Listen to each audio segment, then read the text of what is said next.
Broers, die jaar is vinnig besig om tot einde te kom, hoef ek nie vir jou te vertel nie, en vir sommige net maar nog 'n nuwe jaar, 'n ou jaar, maar dan's daar diegene vir wie 2025 'n oorgangsjaar is. Miskien oorgang van laerskool na hoërskool, hoërskool na jou eerste werk of 'n verdere kwalifikasie wat jy mee begin, of vir sommige was hierdie jaar 'n oorgang van een werkplek, een werk na 'n ander.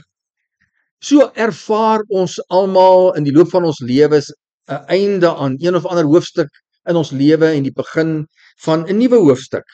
Sommige en soms is dit 'n heeltemal 'n nuwe fase van ons lewens. En dan het ons 'n groter behoefte aan sekuriteit. Behoefte tot bemoediging, dat ons sal weet dat ons toekoms onbekend, maar wel voorspoedig sal uitdraai.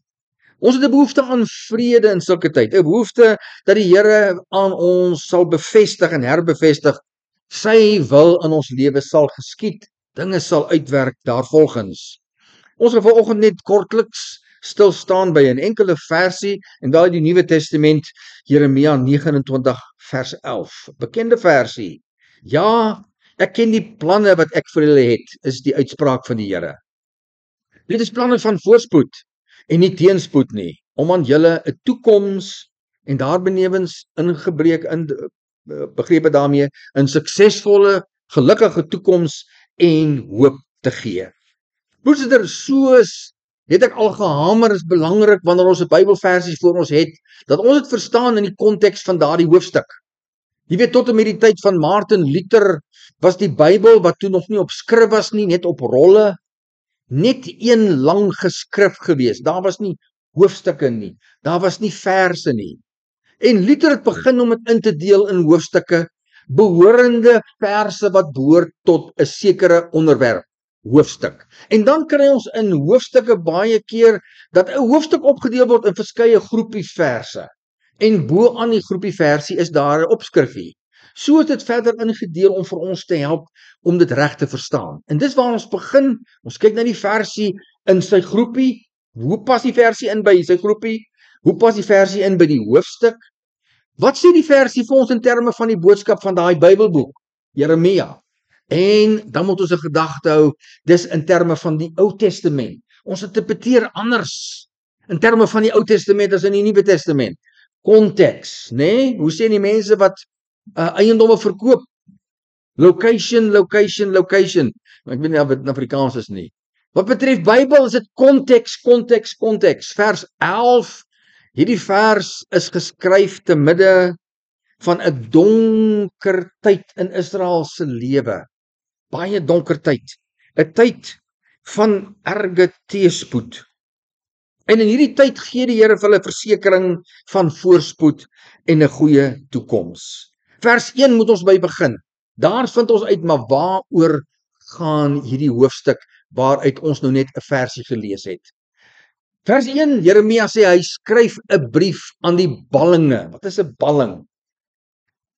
Daai stadium en daai tyd was daar net 'n klein bietjie baie arm Israeliete oor in Israel. Die Here het eers begin met die noordelike 10 stamme. Hulle is weggevoer na die destydse land Assirië.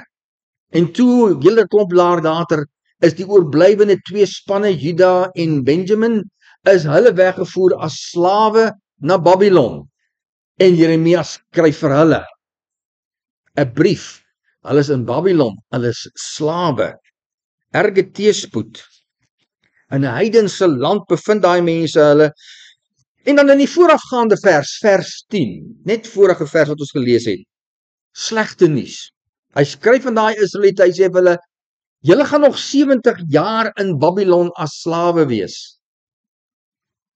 70 jaar. Maar dan, na daardie 70 jaar, vers 11, die Here sê, ek ken die planne wat ek vir julle het. Die uitspraak van die Here, dis planne van voorspoed en nie teëspoed nie, om aan julle 'n toekoms en 'n hoop te gee. Alles verander dan. Teëspoed word voorspoed. 'n Toekoms van slawerny word 'n toekoms van die vryheid van slawerny. Dis 'n toekoms waar hulle gaan terugkeer na hulle land Israel en weer daar sal kan woon in hulle geboorteland. Maar as ons bietjie mooi gaan kyk en hierdie versie insit in die hele puzzle van die Bybel en veral die Ou Testament, dan is daar verrassende elemente of kennis of aspekte wat na vore kom. Die eerste een hierdie is 'n herhaling van Israel se geskiedenis. 'n tragiese herhaling. Honderde jare voor hierdie woorde geskryf is, voor Jeremia, was Israel in Egipte. Slawe. Die Here het hulle daar uitgevat, julle ken self die verhaal, en het vir hulle geseën, en hulle het hulle rug op die Here gedraai, ten spyte van profeet na profeet, oor letterlik honderde jare, wat die Here gepleit het by Israel, asseblief los die afgode, kom terug na my toe, en hulle gestraf het vir honderde jare, en niks wou werk nie, tot die Here naderhand in absolute frustrasie gesê het, nou maar goed, julle wil die afgode hê, ek vat julle na 'n land van afgode, daar kan julle dien. En weer eens, herhaling, Israel is terug waar hy begin het, slawe. En dan kom die Here en hy sê oor 70 jaar, en hy het hulle verlos. Hulle het teruggegaan Israel toe. Broers en suster, min of meer 10%. Ja, min of meer net 10% van almal wat weggevoer is uit Israel het teruggegaan. Maar hulle was genees. Van daardie tyd af het Israel nooit weer gesukkel met afgode nie, tot en met vandag. 'n Verlossing van Israel wat toe later weer plaasvind, die derde een. Eers uit Egipte en toe uit Babylon en toe uit sonde. Hier kom Jesus en hy sê vir hulle, ek is die Messias, die verlosser wat julle in die Ou Testament van gehoor het, om julle te kom verlos. En daar verlos hy vir alle Israeliete wat in hom glo en alle Christene. En dis waar ons vandag is. Jeremia 29 vers 11, broer en suster, was 'n toekomstige verlossingsdaad, voorspelling, aankondiging, bemoediging. En dis al wat hulle gehad het vir 70 jaar om aan vas te hou. 70 jaar. Hoeveel van daai mense wat uit is, weggevoer is, was in hulle middeljare gewees, my broer en suster, wat dood is in daai 70 jaar. Dood is in daardie heidense land. Met die koms van Jesus begin die verlossing van alle Christene. Dis waaroor, as jy volgende Sondag hier is, gaan jy hoor hierdie twee dames wat hier voor gaan staan, hulle gaan sê, ons glo die evangelie van verlossing. Hoekom verlossing? Hoekom nie net die Bybel nie? Hoekom nie net alles wat Christene glo nie? Omdat alles gaan oor verlossing. Verlossing. Daarom kan elke Christen van daai dag dat Jesus aan die kruis gesterf het, die Here vertrou met verlossing. Wat 'n verlossing? Maak nie saak watter verlossing jy nodig het. Daai verlossing. Verlossing byvoorbeeld van vrees en bekommernisse wat mense se lewens oorneem en oor hulle heers. Byvoorbeeld die verlossing van soveel mense wat in valse hoogmoed, arrogansie en die aanbidding van hulle self lewe.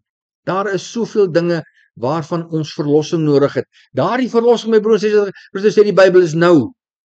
Dis nou. Dis nie net, ja, dit ook, eendag dat ek hemel toe gaan nie. Dis nou, dis hier. Dit word aangebied vir jou op die skinkbord van God se liefde. Verlossing, wat jy ook al nodig het. Soms gee die Here vir mense goeie nuus te midde van slegte nuus. En ek dink ons kan al hoe meer onsself daarmee assosieer. In ons land se geskiedenis en omstandighede, my broer, gaan duister en meer duister en meer duister en meer duister word. Daarom moet ons iets hê om vas te hou. Hoopelik nie 70 jaar nie. Dit is die Here wat altyd vir ons daar is en ons altyd verlos. Wat ons ook al in die toekoms verlossing van gaan nodig hê. Dit gaan nie goed nie, maar dit sal eendag, sal dit beter gaan.